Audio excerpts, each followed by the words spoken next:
It's time for the One Bar and Lupaga Show, bringing you anything and everything Minnesota Vikings. Welcome to professional football.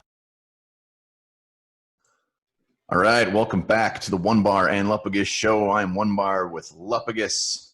This fine Saturday morning. Nice spot of mud here. Mm-hmm. All right, in today's episode, we're going to be talking about possible defensive free agents that could come home to the Vikings if and when the COVID hits our defense. Yeah, we already hit the offense. Now it's time to talk about the defense. And before we get into that, be sure to subscribe to our channel, like our vids. Man, what are we at, like 10,000 subscribers right now? No, but you know what? Damn it, someday. And, you know, when we did the offense, one of the running backs I did was LaShawn McCoy, and the guy signed like right afterwards. So I fully expect one of these guys to sign immediately. Probably by 2 o'clock this afternoon, one of these guys will be with the new team because that's the golden touch we have over here.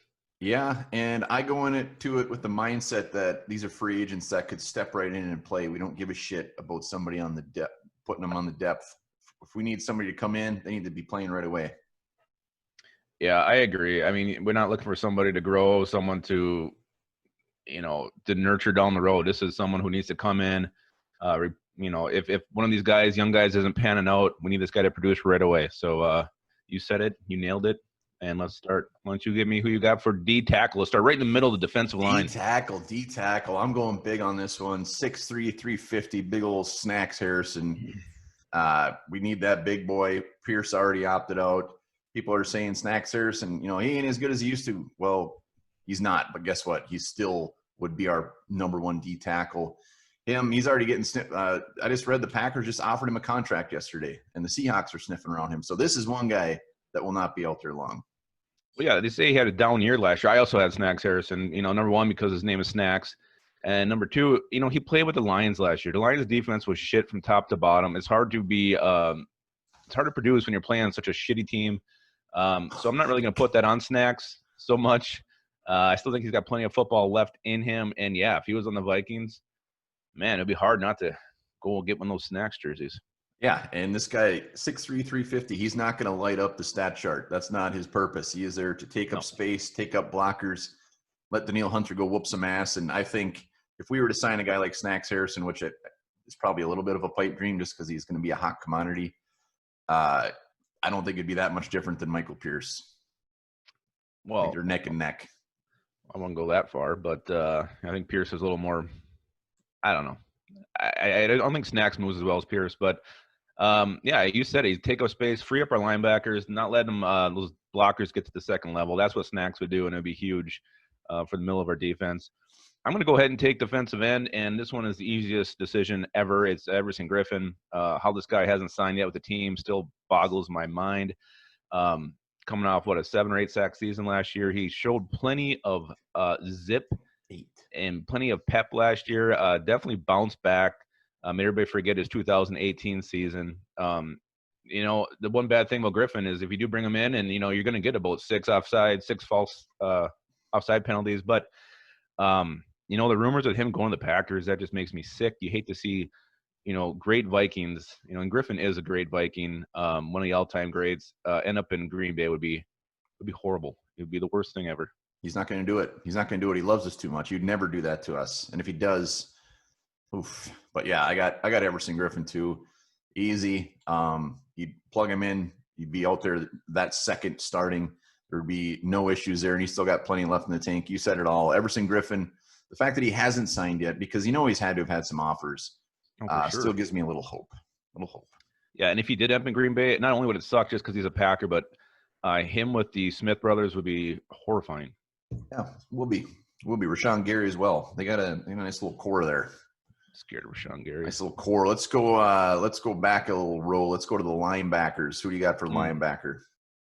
Well, I'm going to go outside first, and I got Alec Ogletree. I think a guy I used to want when he was coming out in the draft.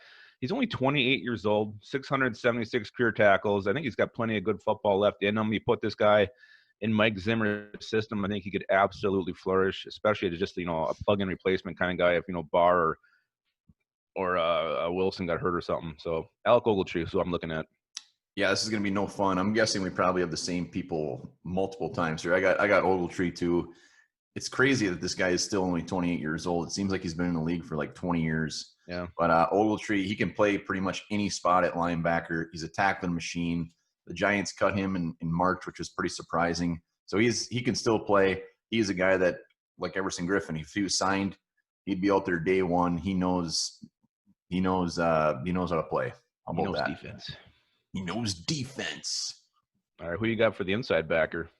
Well, I got Mark Barron, 28 years old still, hybrid type of player, can play linebacker, play safety. He's like kind of like the J-Ron Curse, where they could just have fun with this guy. He never lived up to his draft stock. Where did he go? Like 5'7"? It's crazy.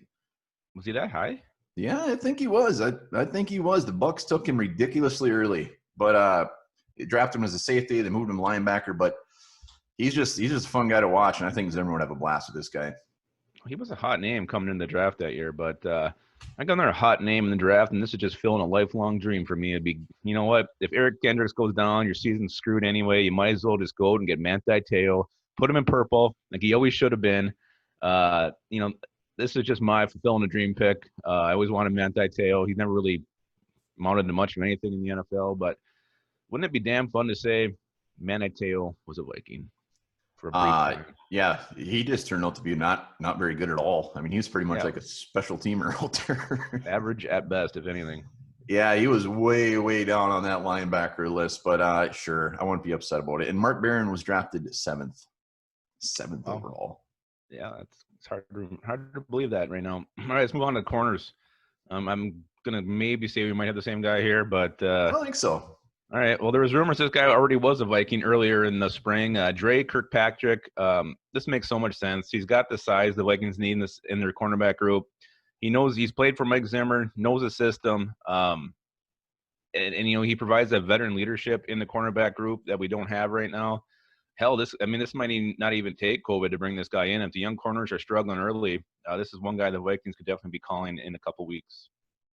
Of all the players that have been linked to Mike Zimmer from the Cincinnati Bengals, and everybody says that it'd just be easy for him to come, nobody has ever came to the Vikings from the Bengals. George Aloka. Maybe they just don't didn't last long at all. No, I knew you were going to take him, so I went somewhere else. I went Ross Cockrell. Ross Cockrell is my man, 29 years old, coming out of Duke when he was a fourth-round pick. I wanted that guy. He's fast. He's got good speed.